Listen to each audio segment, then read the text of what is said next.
This is Karen with NewClevelandRadio.net, and it is time for the Intentionality Gurus with Candace Pollock. And today's subject is 3 steps to grow your mental fitness. So I've been trying to grow or decrease my physical look with fitness. So I wonder how I'm going to increase my mental fitness. Well, we'll start on that path. So this is Okay. continuing that series with the, minding your P's and Q's, your PQs, Right. the positive intelligence. And so we'll be repeating some things probably today, but the idea of mental fitness is your capacity to respond to life's changes with positive rather than negative mindsets, right? And so basically being more resilient in the face of some challenges. And another term for it is mental command or self-command. And so how does that show up in your life as a rule? It shows up all the time. So for instance, my son's been waiting for a promotion to happen, and it didn't happen. And we tried to not prep ourselves for it to happen so that none of us would be disappointed. And yet, when we got the information yesterday, I saw what it did to him. And initially, I was letting it pull me down until I realized that doesn't help him or me. And so I had to refocus my thinking and my approach. And it's like working out. It takes a lot of energy. Exactly. Yeah. I mean, it's a conscious effort, being intentional. Right. I wonder how I got that name for the podcast. Yeah. So the idea is, literally and figuratively, so the positive intelligence material is all evidence-based. So it's all based on research, sound scientific research over many years, internationally. So it's not just culturally valid, say, in the US or English-speaking countries, all sorts of different cultural settings. So that might be religious, social, and otherwise. And the data has been borne out that in all of those settings. And it's an interweaving of 3, or technically 4, areas of science. So there's general neuroscience that we've talked about before. So that's the neuroplasticity, the concept that they learned that the brain isn't fixed when we're born. It continues to grow, and we can proactively drive it to think in certain thinking patterns to be more beneficial to us than not beneficial. All right. So literally they can see on an MRI, an fMRI screen, that a part of the brain has become thicker because there's more use going on there. And if you think way, way back to some prior podcasts, I talked about how cabbies in London have to memorize all of the little nooks and mews and lanes and whatever all the naming conventions for their streets before they could get their cab driver medallion, or the equivalent of what they call a medallion here. And when they studied cab drivers, they found those who they had a thicker portion of their brain related to spatial orientation than you or I probably would have. And so that, among a lot of other studies, because of the fMRI, that's more like a video shot of what's going on in your brain, whereas the MRI is more like a snapshot. That helps science really further all of the knowledge we have there. And then, of course, others said, okay, well, if this is happening, on an unconscious, unaware level, what would happen if we proactively experimented with certain thoughts over others? And so, not that the positive intelligence, the second prong in this interweaving of these areas of science, not that they were thinking, it was not that they were inspired necessarily by this science of neuroplasticity, but the idea was that prior to the positive intelligence, not the positive intelligence, the positive psychology field, the thought was that we became happy. The myth was we became happy with achievement. Achievement is what made us happy. Got it. Okay. With positive psychology, they determined that happiness creates supports the achievement. So it's not that you strive and become happy, it's you become happy and then you can achieve more effectively. Right. And none of this is obviously black and white. So the happiness in this context is defined as having mostly happy feelings or positive emotions. Right. So, Right. Right. And then cognitive behavior theory or therapy is the area of science that says that we look at our thought patterns, and you and I have talked a lot about the thought patterns in terms of some of our automatic go-to ways of thinking. So I had somebody that I worked with, and we had a salesperson showing us a new version of the copier, and you could, and this is dating myself, but you could scan something and keep that image in the machine in its memory, and then you could push some buttons and it would produce that form, so you didn't have to copy it again. And I'm not exaggerating, her knee-jerk reaction within a half second of the man saying that, she grabbed the arm of a coworker, because there were several of us around the copier as he was demonstrating it, and said, "They're trying to get rid of our jobs." And it was like, all right, let's just step on the ledge and jump. All right. But that was her knee-jerk reaction. All right. And I shouldn't make fun of that. But the point is, imagine living a life that way, that everything was your survival's on the line on some level. You can just imagine the negative chemicals that are flooding her body all the time. So that there was neuroscience, the neuroplasticity, there's the positive psychology, that happiness is derived by our thoughts and so on. Cognitive behavior therapy, that we all have some kind of habitual ways of thinking, and we can neutralize those if we're catching ourselves and more aware of them. And now there's positive intelligence that kind of brings it in and anchors all of those pretty effectively. And the idea there is that what they did is they more or less categorized the 10 most prevalent automatic thought patterns.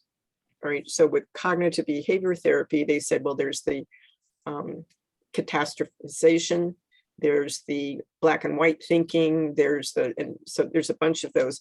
Well, positive intelligence did something very similar, and they called them saboteurs, because these thought patterns tend to sabotage us. Where internally something good happens in our life, and we often will say, the gods are going to get me for feeling proud or happy, or whatever it happens to be. That happens to be one of my top ones. And but we've talked before about how that occurs. So there are 10, but the thing that's really beautiful about the positive intelligence material, if I can say so, is that they describe how it manifests itself. They describe the lies that thinking is suggesting to us. Like, you better be careful, you can't get ahead without paying a price. If you get to, can't rest on your laurels, you have to keep striving, all that little string of chatter that goes on in our brains. And then so there's 10 of them, but the other part is they were able to discern that these habitual ways of thinking were originating in our childhood as coping mechanisms to what was then probably scary circumstances. And I remember there was a book by some actor, I can't remember what the actor's name was, but it was a picture book with little phrases of some of the common things that adults say, and the image that children have in their minds when the parents are saying it, for instance, or the adults are saying it. So the one I remember most vividly was, a little girl. It was a picture of a little girl, the drawing, at a closet door, like a front closet door. And the phrase was a coat of arms. And in the closet was a coat with all these arms on it. Got Okay, it. because Okay. they can take things literally. And so can you think of anything in particular when you were a child that you kind of took literally? I'm sure there was a lot, but not offhand, no. Yeah. So, the Yeah. idea is that in our childlike perspective, we can arrive at conclusions and ways of coping to things that are not necessarily physical or mental challenges, but emotionally, we needed to come up with that Right. as some explanation and coping mechanism. Maybe it's how we got acknowledged in the family. Maybe it was, getting praised for getting straight A's or things like that. Okay.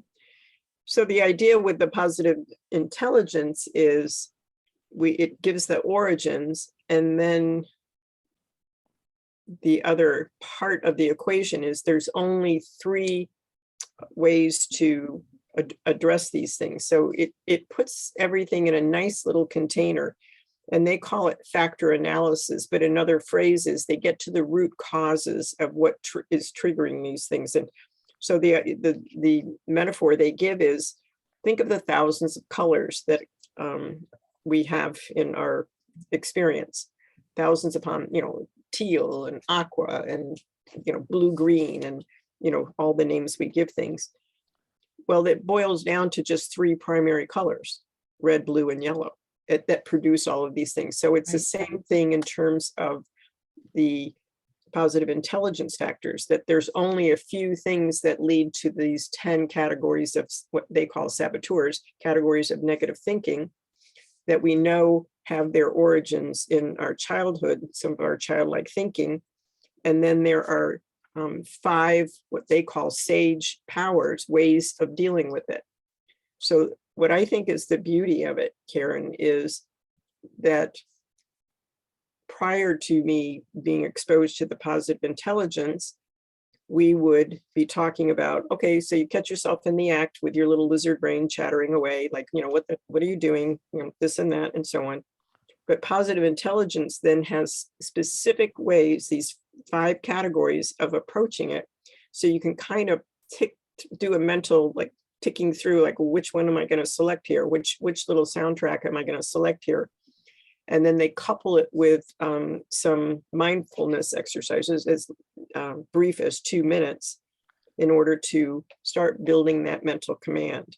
And the idea is they can prove with the fMRI evidence that we are proactively triggering one part of our brain versus the other part that doesn't serve us, the saboteur part that doesn't serve us, right? So Yeah.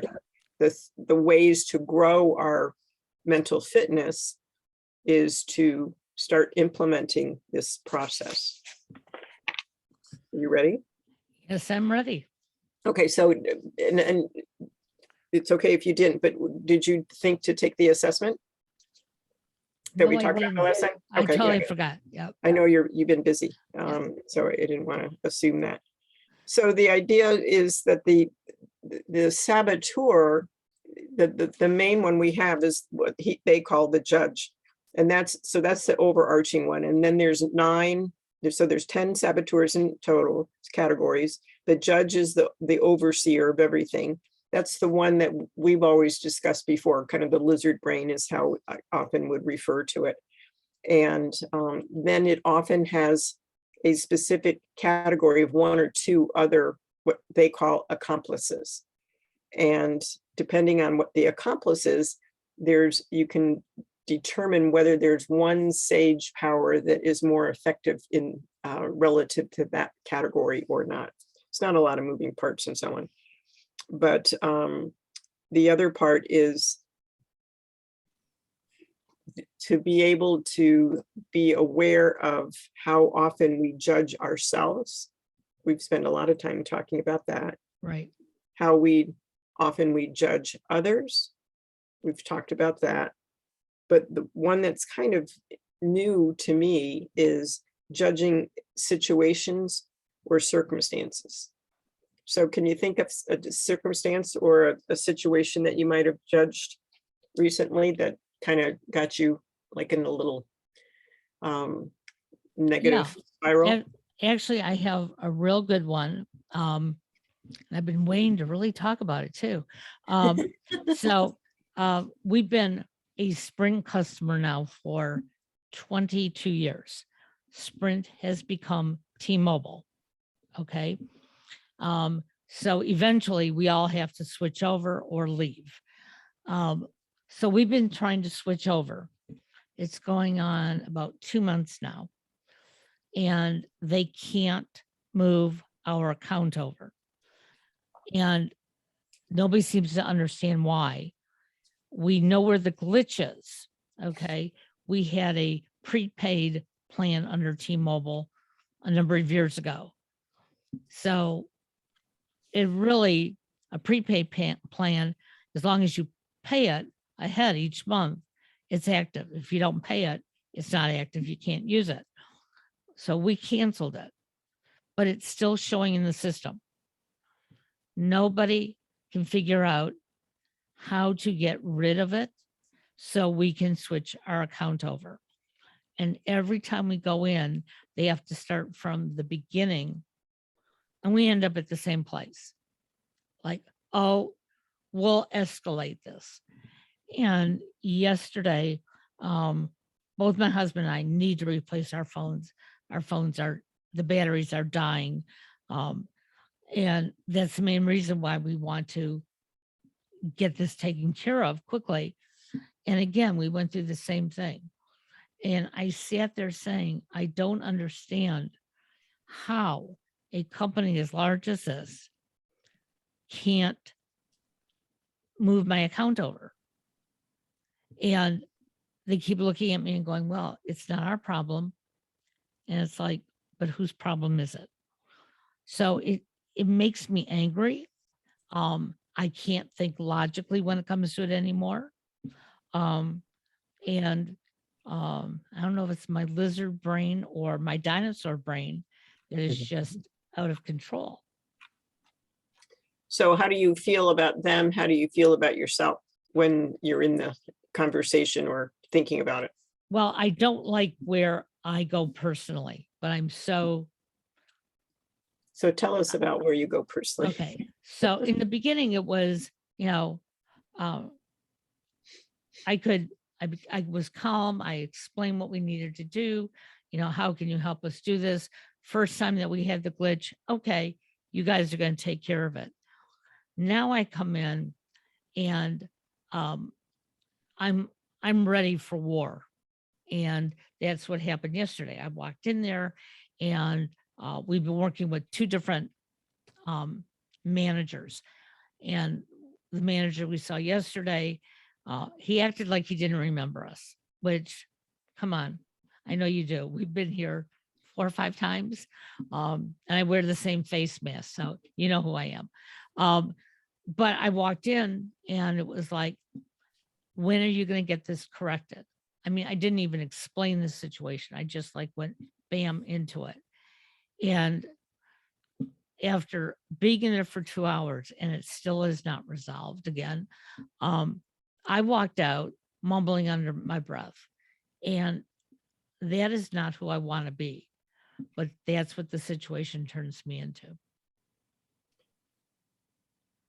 Okay, so it sounds to me, and this is not how the process goes, it would be up for you to determine this, but it sounds to me, just based on the facts you've given me in the way I'm coloring with my own experience, because I can go from 0 to 10 with exactly those kinds of circumstances, that this may have an element of the controller saboteur involved.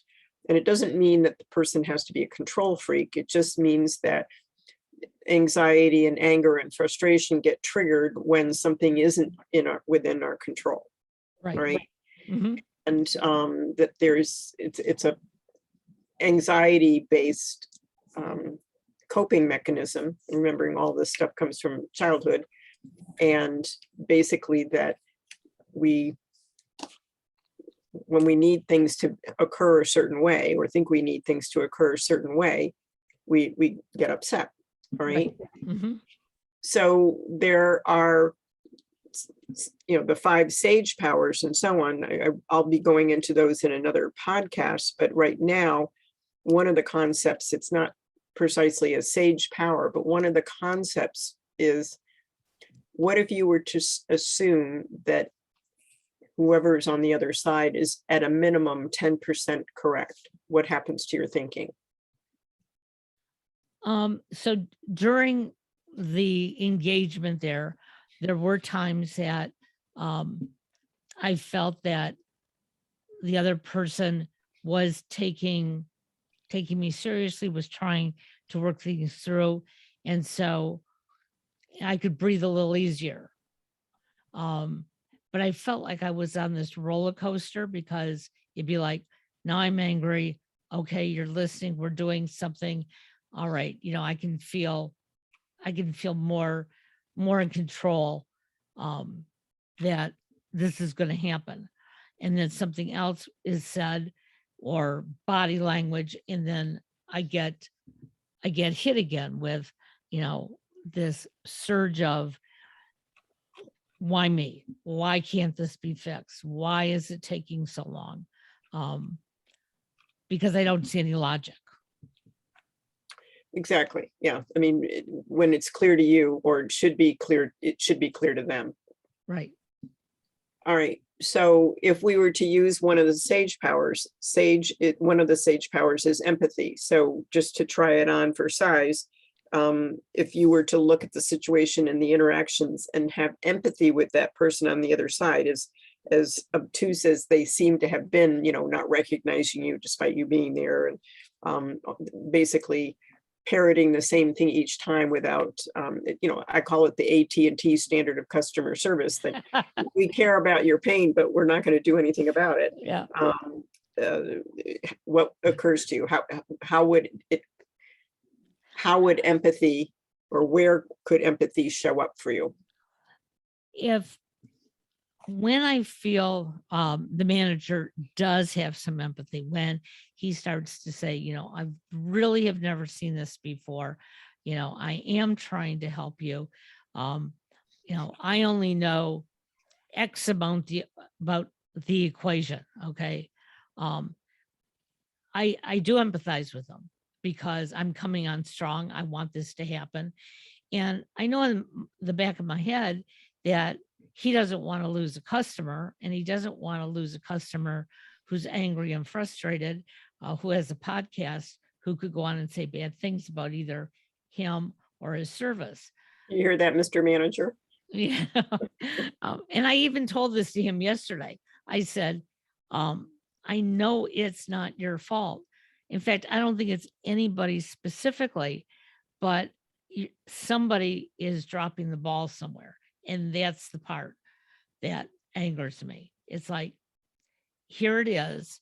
There's got to be a technical person who knows how to fix this in your system. And jokingly, I said, if you gave my husband 15 minutes with the system, I bet you he could figure it out, because he's an IT person. And, I didn't get a response from the guy. I knew that they couldn't let my husband get into their system, but I was giving him a hint. It's got to be on your technical side. It's the way the program is written. So, on one hand, I can cooperate with him, but on the other hand, it's like, it's just gone on way too long. So it changes me into a person that is very aggressive, unhappy. And then when I walk out to the car with my husband, I start yelling at him. And it's not his fault. And it's not good for you either. I mean, Right. health-wise, because, Right. it's a surge of stress chemicals and so on. Yep. So just playing out some of the thought processes under this sage thinking, and the whole idea behind this, the infrastructure behind this, is the saboteur parts take place in kind of the primitive areas of the brain, the fight or flight, because it's a stress situation, not true survival, but on Right. some emotional level, it feels that way. And the sage powers are happening in a different area of the brain. And the idea behind the positive intelligence is to be able to switch literally and figuratively from the primitive part to the more evolved part, so that there's a better ratio. So how could this situation be perceived as a gift to you, as bad as it is? How can it be perceived as a gift to me? I guess if I would intentionally think about the process when I'm going in there or trying to resolve it, it could probably lower my blood pressure, which I'm sure was sky high yesterday. But it probably could teach me not to be as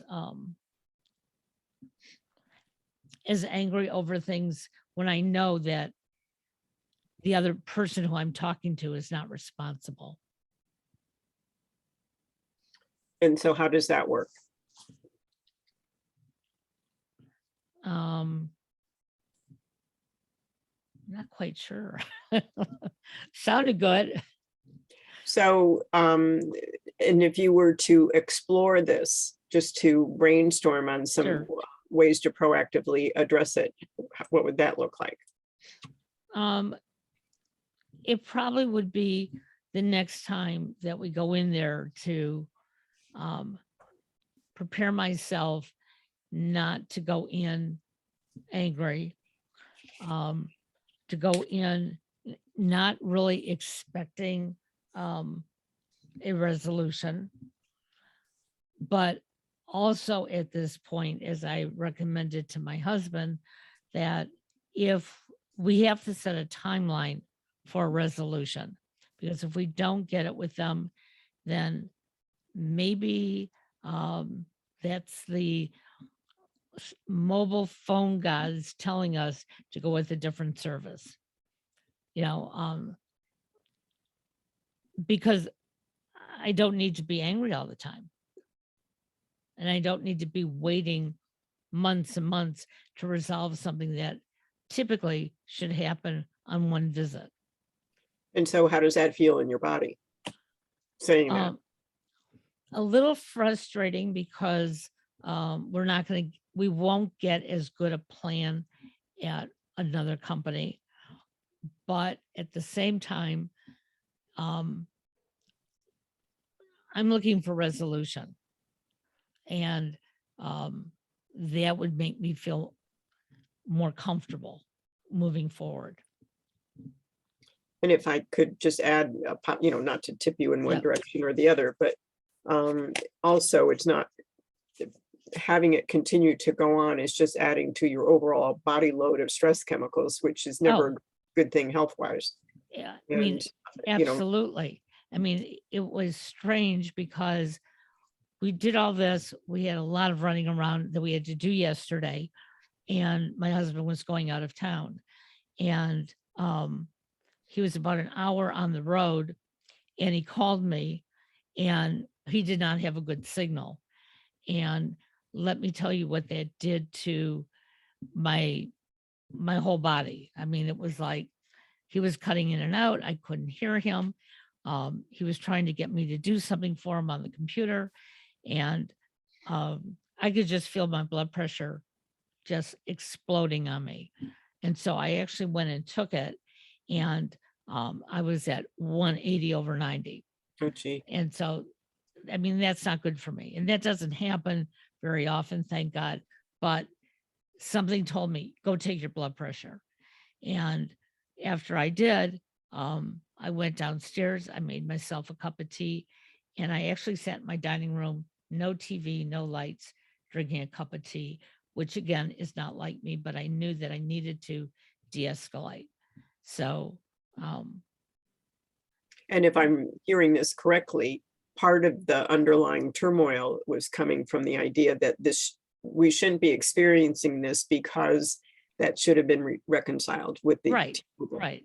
I mean, it's not like it's a new invention or a new system.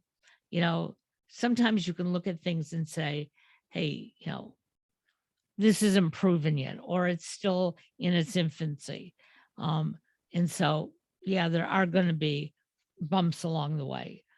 But when you think of something that millions of us use daily, you start to wonder, like, you don't know how to fix this. Right, like turning on the tap with water, Yep, it shouldn't be that exactly. complicated, Yeah. right? Yeah. Can only play out to be a few core sources of the problem. Right. So how do you remember what just transpired? I mean, it may not be significant for you, but in the context of the positive intelligence, the idea is to be practicing these things again and again and again, such that our mental muscle, literally, because the fMRI can show the change in our brain matter, how can you remember to implement this kind of thinking or approach? And this is just one little sliver. So one of the things that I do practice that typically helps me, it's, starting off my day with a positive thought. It could be looking outside and saying, oh, the sun is out this morning. And even though it's going to be 20 degrees out, it's in my mind, it's sunny and warm. Because the sun will do that to me. And I think that, other people may feel the same way. Or like right now, I'm looking out the studio window and there are no leaves on the trees. It's gray and it's getting dark early, but I look at it and, it's been a nice day. So I put something positive there so that it sort of takes any stress and tension maybe off other things that are going on. And then I can reflect back to it. Okay, this may be happening, but, the sun is out. This may be happening, but, it's a calm ending to the day.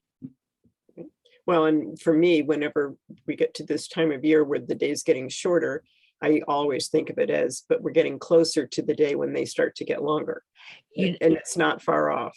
And, I said it to somebody the other day when they mentioned it, and I said, but you know what? I looked at the calendar and I said, back then I think it was 13 days. I said, in 13 days, the days are going to get longer. And that person looked at me and said, oh my God, are you an optimist? And I said, you know what? I used to dread all of December and January and February. But last year, it was the first time I put it into perspective. And I said, I don't have to dread it anymore because each day it's going to get lighter out. And it seems to get lighter faster than it, with the than the dark part. Right. Yep. So that's a perfect demonstration of those practices that can help us spend more time in the part of the brain that is triggering the good hormones and chemicals versus the negative chemicals. The negative chemicals can add to the overall body load and so on. And I'm not a scientist in this area. I'm just relying on, all of the science that's out there. And so doesn't mean we don't get buffeted from time to time with, situations that you experience with this particular vendor, but it doesn't mean it has to take such a toll on us if we can catch it in the bud and so on. So if you do have time, I think you would have fun recognizing who your or what your saboteurs are. And the reason is it can give us a greater ability to recognize them. And then the fascinating part for me was seeing what the origins were in childhood.